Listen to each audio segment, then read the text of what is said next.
السلام علیکم ورحمۃ اللہ وبرکاتہ۔ ریڈیو HRDF میں آپ سب کا استقبال ہے۔ ایک طویل سفر کر کے آئے ہوئے ایک شخص کی داستان ہے۔ وہ انتہائی پیاسا ہے۔ جب بے تحاشا وہ پانی کے لیے ادھر ادھر پھر رہا تھا تو اس کو ایک کنواں نظر آیا۔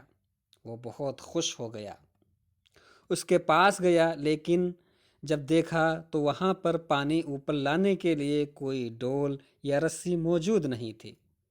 آہستہ سے وہ کنویں میں اتر جاتا ہے اور اپنی پیاس بجھاتا ہے، اور جب تھکاوٹ دور ہو جاتی ہے تو وہ کنویں سے باہر نکلتا ہے۔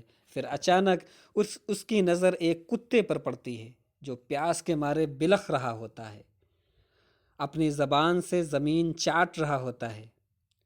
جب وہ شخص یہ ماجرا دیکھتا ہے تو اس کو اپنی حالت یاد آ جاتی ہے کہ تھوڑی دیر پہلے جس طرح میں بے تحاشا پانی کے لیے ترس رہا تھا اور پیاس کی شدت سے تڑپ رہا تھا، وہی حال اس بیچارے معصوم جانور کا بھی ہے۔ اور اس طرح وہ دوبارہ کنویں میں اترتا ہے، لیکن افسوس کیا کرے، کنویں سے پانی باہر نکالنے کے لیے کوئی سادھن موجود نہیں ہے۔ پھر اس کے ذہن میں ایک خیال آتا ہے۔ وہ اپنا جوتا اتارتا ہے جو چمڑے کا ہوتا ہے، اس میں پانی بھرتا ہے اور اس کو کنویں کے اوپر اس طرح لے کے آتا ہے کہ بالکل بھی نہ چھلکے۔ پھر وہ کتے کو بڑی شفقت سے پانی پلاتا ہے۔ اللہ کے رسول صلی اللہ تعالیٰ علیہ وسلم نے اتنی داستان سنا کر ارشاد فرمایا، فَشَكَرَ اللَّهُ لَهُ فَغَفَرَ لَهُ۔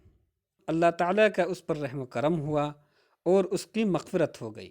الہیت کے بارے میں، مذہب کے بارے میں اور نیکیوں کے بارے میں جو بھی غلط فہمیاں ہیں وہ ساری اس واقعے سے دور ہو جاتی ہیں۔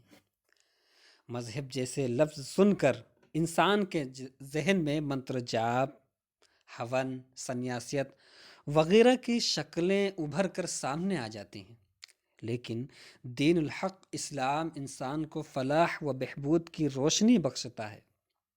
حق کیا ہے، انصاف کیا ہے، اس کو جاننے کی عطش و پیاس رکھنے والے انسانوں کے لیے اسلام مشعل راہ ہے۔ زندگی میں درپیش سینکڑوں سوالات کا جواب الہی کلام کی روشنی میں دینے والا اسلام ایک آدرش ہے۔ خود اپنے ہاتھ میں کچھ بھی نہ ہونے کے باوجود انسانوں کو شک میں ڈالنے والے، بے راہ روی زندگی کا شکار بنانے والے اور مایوسی کی طرف ڈھکیلنے والے بہت سے لوگ موجود ہیں۔ انسانیت والی سوچ سے پرے، غیر سیاسی رجحانات والے، جنسی بے راہ روی اور جسمانی ہوس کو فروغ دینے والے، فی الحقیقت الہ رب العالمین کا انکار کرنے والے ہیں۔ اوپر بیان کردہ داستان سن کر صحابہ اکرام رضی اللہ تعالی عنہم نے عرض کیا، یا رسول اللہ، کیا جانوروں کے ساتھ بھی احسان کرنے سے ہمیں ثواب ملے گا؟